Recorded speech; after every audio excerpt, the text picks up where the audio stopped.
साथियों नमस्कार। मैं अवनीश त्रिपाठी आपके बीच में जो है फिर आया हूँ और एक वीडियो के साथ। वीडियो की शुरुआत करने से पहले मैं दो एक कहानी सुनाऊंगा पहले आपको कि अगर मान लीजिए कोई आपसे 5,000 रुपया मांगता है तो आप उसको एक बार जब देते हैं तो बड़ा तकलीफ होता है कि भाई 5,000 रुपया मांग रहा है, देगा कि नहीं देगा। तमाम सोच जो है विचार आपके मन में आते हैं कि पता नहीं 5,000 दे दिए फिर देगा कि नहीं देगा। लेकिन जब वो व्यक्ति 500 रुपया मांगता है तो आप दे देते हैं, कहते हैं अरे ज़्यादा तो कोई बात नहीं है, नहीं देगा तब भी काम चल जाएगा। फिर दूसरी बार मांगता है 500, फिर तीसरी बार मांगता है, इस तरह करते करते 5,000 रुपया वो ले लेता है आपसे, 500-500 रुपया करके। तो आपको बुरा नहीं लगता और पता भी नहीं चलता कि चलो भाई कितने बाद में जब जोड़ देंगे तो भाई ये तो 5,000 लेकर चला गया। तो सेम कहानी परिवहन विभाग के साथ होने वाली है आने वाले समय में। जिस तरह जो सूचनाएं मिल रही हैं कि एमडी साहब जो है एक नया आदेश करने जा रहे हैं, जो एसडीएम पुराने हैं, रिटायरमेंट कर्मचारी हैं, ऐसे लोग जो है अब परिवहन विभाग की कमान संभालेंगे। जैसे शुरुआत में क्या हुआ, सीधे सीधे पहले आउटसोर्सिंग और संविदा पे चालक प्रचालक को रखा गया। धीरे धीरे अन्य कंप्यूटर ऑपरेटर रखे गए, अन्य तमाम जगहों पर तमाम व्यवस्थाएं रखी गई। पीपीपी मॉडल से बस अड्डे बनाने जा सारी व्यवस्थाएं होने लगी। फिर धीरे धीरे कारखानों में भी आउटसोर्सिंग कर्मचारी रखे गए, धुलाई से लेकर धीरे धीरे धीरे। पहले सभी कर्मचारी लगभग लगभग संविदा पे नहीं थे, सभी सभी नियमित थे। लेकिन धीरे धीरे संख्याएं बढ़ती गई बढ़ती गई बढ़ती गई और आने वाले समय में एक दिन ऐसा आएगा कि परिवहन विभाग को उठाकर कूड़े के ढेर पे जो है रख देना है। जैसे बिहार में बिहार बस अड्डे का नाम, आप बिहार में परिवहन विभाग की स्थिति क्या है सभी लोग जानते हैं, अन्य जगहों पर परिवहन विभाग की क्या स्थिति है सब लोग जानते हैं। और केवल उत्तर प्रदेश ही एक ऐसा प्रदेश है जहाँ पे परिवहन विभाग बहुत अच्छी व्यवस्था दे रहा है और बहुत अच्छी सर्विस दे रहा है, अन्य हर जगहों के हिसाब से, अन्य प्रदेशों के हिसाब से।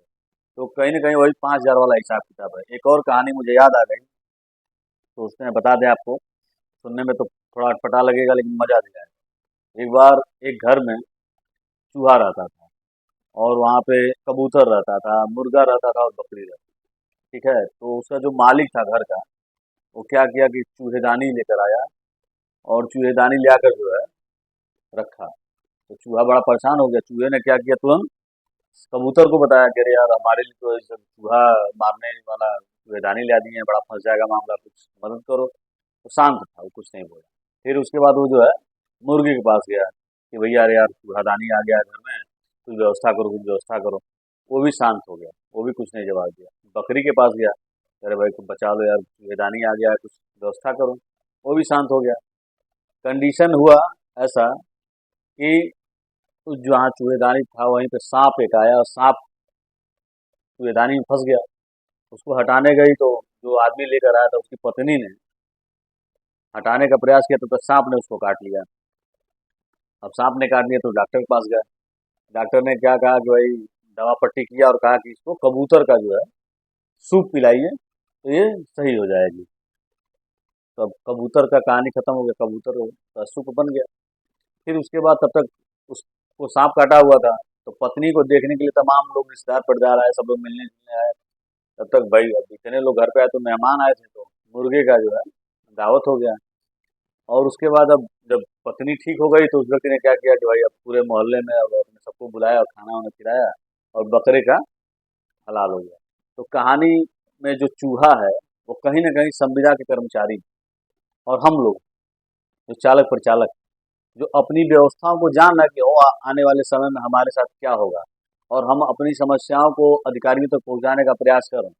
लेकिन हमारे एसएसआई महोदय, टीएस साहब, एआरएम साहब, उसके जो आरएम साहब और ऊपर जो बैठे लोग हैं वो समझ नहीं पा रहे। ये वही हाल होगा जिस जिस दिन बकरा कटेगा, मुर्गा कटेगा और कबूतर कटेगा।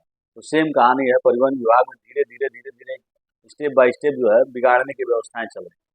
और हमारे जो भी परिवहन विभाग क्या है, एक तरह से देखा जाए तो जन सेवा के लिए ये लाया गया था कि जनता की सेवा हो, कम किराए में और अधिक से अधिक लोगों तक पहुंच सके, समय से अपने काम को कर सके। सारी व्यवस्थाएं, ड्यूटी हो गया, ऑफिस हो गया, स्कूल हो गया, हॉस्पिटल हो गया, कहीं भी जा सकते हैं आप अपनी कम किराए में अच्छी व्यवस्था के रूप में रखा गया था।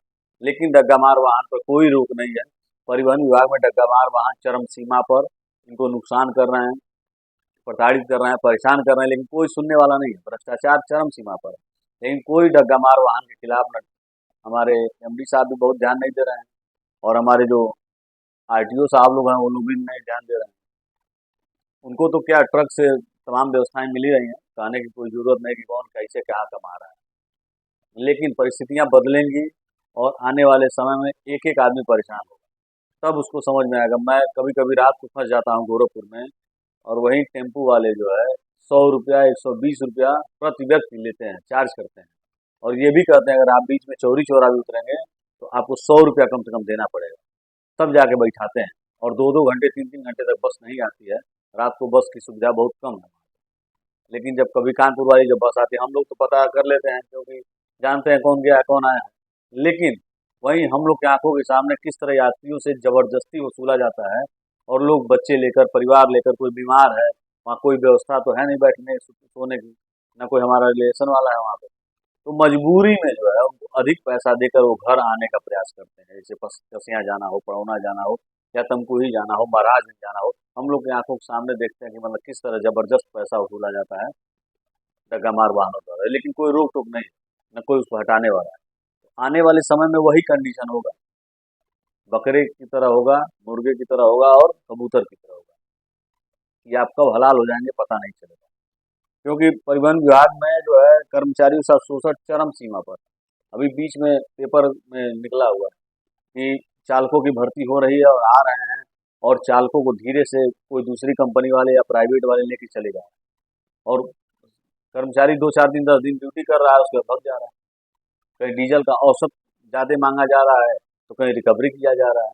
कुछ कमियां हैं लोगों में, उस कमियों को सुधार करने का प्रयास किया जाए कि हाँ क्यों कमी है। अगर भाई एक चालक में अगर कमी है, दूसरे को लगाकर उस पर ड्यूटी कराया जाए। अगर वो औसत में कमी बेसी करता है तो ठीक है, उसको सजा दिया जाए। लेकिन पुरानी गाड़ियां हैं, जबरदस्ती औसत नहीं दे पाएंगे आपके कहने से, और रोड की व्यवस्था और तमाम ट्रैफिक की व्यवस्था आप दुरुस्त नहीं कर सकते। कई जगहों पे डीजल अधिक खाता है, कई जगहों पे डीजल कम खाता है।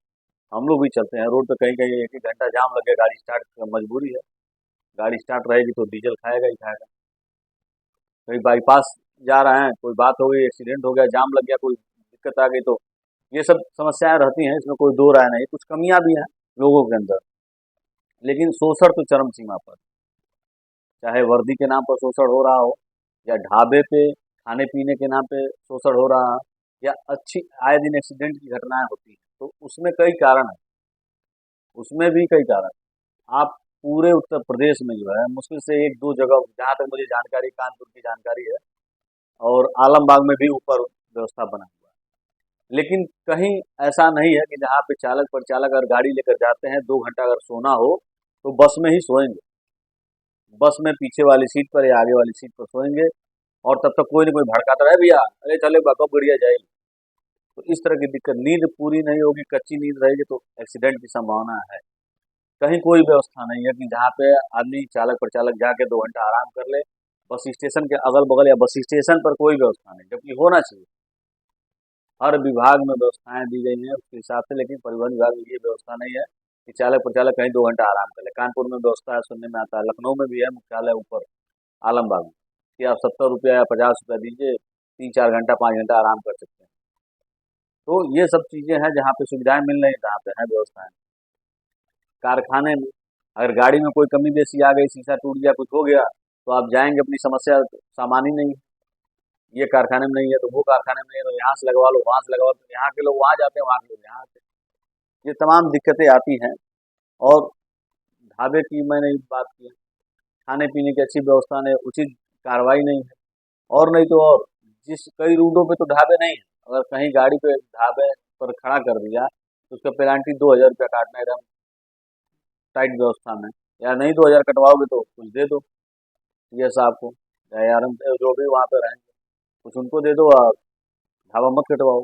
एक नया आदेश आ गया एमडी साहब का कि कोई भी परिचालक अगर लगेज लाता है तो जो है उसको 3 बार मौका दिया जाएगा, चौथे बार संविदा समाप्त कर दी जाएगी, बाहर निकाल दिया जाएगा विभाग से। ठीक है, अगर आप इस तरह की बात है तो आप जो है लगेज बटन खत्म कर दीजिए, लगेज का जो टिकट देते हैं उसको खत्म कर दीजिए, लगेज की कोई व्यवस्था ही मत करिए।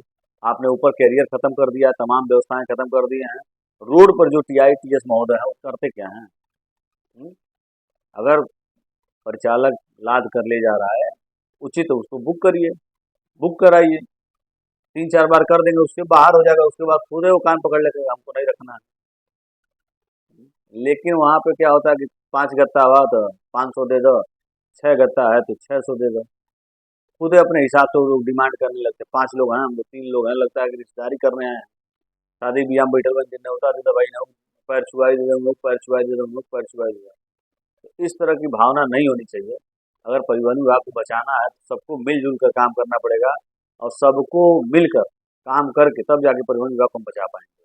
लेकिन जो ये भर्तियां हो रही हैं, इसको खत्म करना पड़ेगा। नियमित भर्ती करिए, नहीं तो जो कर्मचारी हमारे रिटायर हो रहे हैं उन्हीं कर्मचारियों के स्थान पर चालकों की भर्ती करिए। चालक क्यों भग रहे हैं? चालकों की नियमित भर्ती करिए। मृतक आश्रित आपके सामने हैं, 1,000 की संख्या, उनको भर्ती कर दीजिए। जो हमारे चालक परिचालक उत्तम श्रेणी उत्कृष्ट श्रेणी में हैं, उन्हीं को भर्ती कर दीजिए भैया। आपके पास इतना तो है ना, कम से कम आपके पास अगर 1,30,000 परिचालक हैं, तो 30,000 में 10,000 तो हैं ऐसे ना कि जो उत्तम उत्कृष्ट काम करने वाले हैं। आप उन्हीं को नियमित कर दीजिए, कोई नीचे आवाज़ नहीं उठाएगा, कोई बोलेगा नहीं। चाहे मुख्यालय का जो आदेश था एक बार कि 2001 तक के सभी चालक परिचालकों को भर्ती है, उसी को कर दीजिए। आपके पास तमाम व्यवस्थाएं हैं, आप चाहेंगे तो परिवहन विभाग को आगे बढ़ा सकते हैं, और चाहेंगे तो नीचे भी डुबा सकते हैं, इसमें कोई दो राय नहीं है। लेकिन हमारे साथी जितने भी वीडियो देख रहे हैं, मैं आपसे निवेदन करूंगा कि आप लोग एकत्रित होइए, इकट्ठा होइए, एकजुट होइए। और हम, जैसे चूहे की कहानी मैंने सुनाया, तो वही कहानी होगी आप लोग के साथ।